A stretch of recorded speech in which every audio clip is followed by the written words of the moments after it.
Igbo Ndabi ekene m unu. Igbo Delta State ekene m unu. Igbo Rivers ekene m unu. Igbo niile Igbo gburugburu ekene m unu. So ihe anyị ji bịa ebe a ka anyị gwa ndị Igbo Igbo bụ ofu ka Igbo bịakọta ọnụ. Ihe anyị na-ebe n'ọnụ maka na eche ihe atọghị alị wa akpa alị dị mma. Ya dị si na nịcha akụkpa ma. But ebe a bịagoro asị m ka ọ dịkwara anyị ma dịrị ha nwe mma. Anụ ka nkwa ndị ka anyị lezi anya.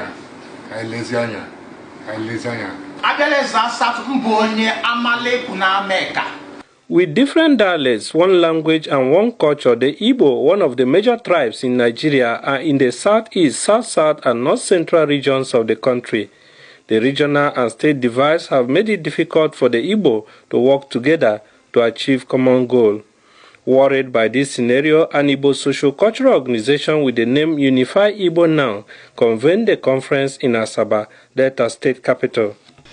Once I traveled from Onitsha to Asaba on the Niger Bridge, I could feel how our ancestors crossed each side to build another settlement.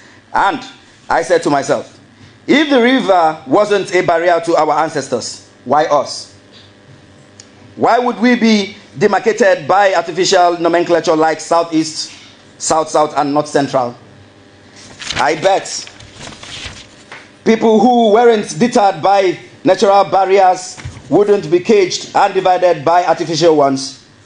To unify with our brothers and sisters across Niger and fashion one Igbo family has been the battles of our ancestors. And as the river flows, so shall the unity flow with it. But one way to achieve this is by listening and answering the calls of our ancestors. The group says it is disturbing that Igbo-speaking communities have forgotten that before the regional demarcations done by the colonial masters, the Igbo people have existed as one tribe with one culture. Deny ndo Igbo kpọrọ deny na ma bụrụ ịdị n'etiti Igbo niile.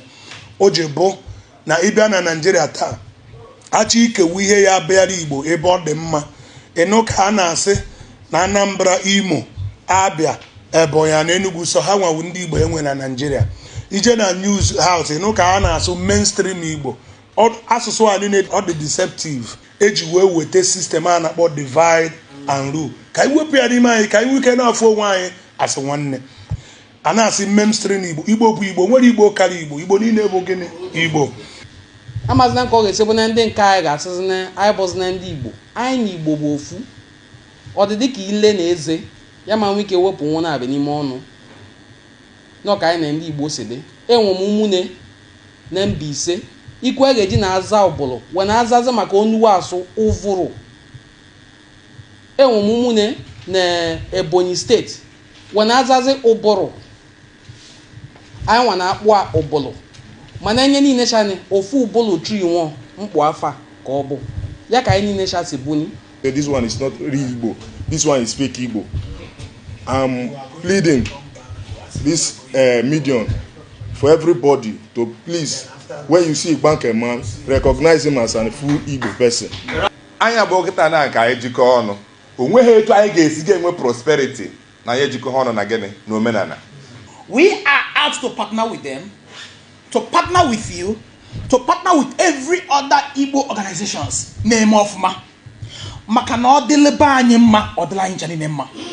If you don't know your culture, you are an efulefu, as the Igbo people say. More than one Nasu Igbo Fuma, maka na been Nansuka for a very long time. So you have to look at your culture very well and try to identify yourself. Onye na-enwe identity, onye anara. The conference was attended by members of Igbo-speaking communities in Kogi State, Edo State, Rivers State, Cross River State, as well as Igbo-dominant states of Delta, Anambra, Enugu, Imo, Abia, and Ebonyi states. When I look one day, Igbo biko, no die not that. When I give one of them, I am on a web. She is in a cat web. When you are a honor, Ramacon or down or that. Onye ma oge etinye n'ọnọdụ a etinye. Onye egburu maka ọnọdụ a ọ ga-eje n'igwe ọ ga-eje ọkwụmụ. Maka ọ ka e wee mee ka Igbo bụrụ otu. Maka tribes ndị ọzọ bụ otu. Anyị ga-abụkwu n'otu. This conference is meant to unify, first of all, with the proponents, people who are especially from the identity affected areas. in Igbo land. We are talking about the Ukwani, the Ikwere, the Echioba, Ika, Ibanke, and the rest of them. So in order to have an agreement, in order to work together for the interest of the unification of Igbo. The reason why we are doing this to make sure that Igbo are together to defeat our political wars, to defeat the identity crisis that has been with us from onset. Highlight of the conference was the conferment of chieftaincy title to the conveners of the conference.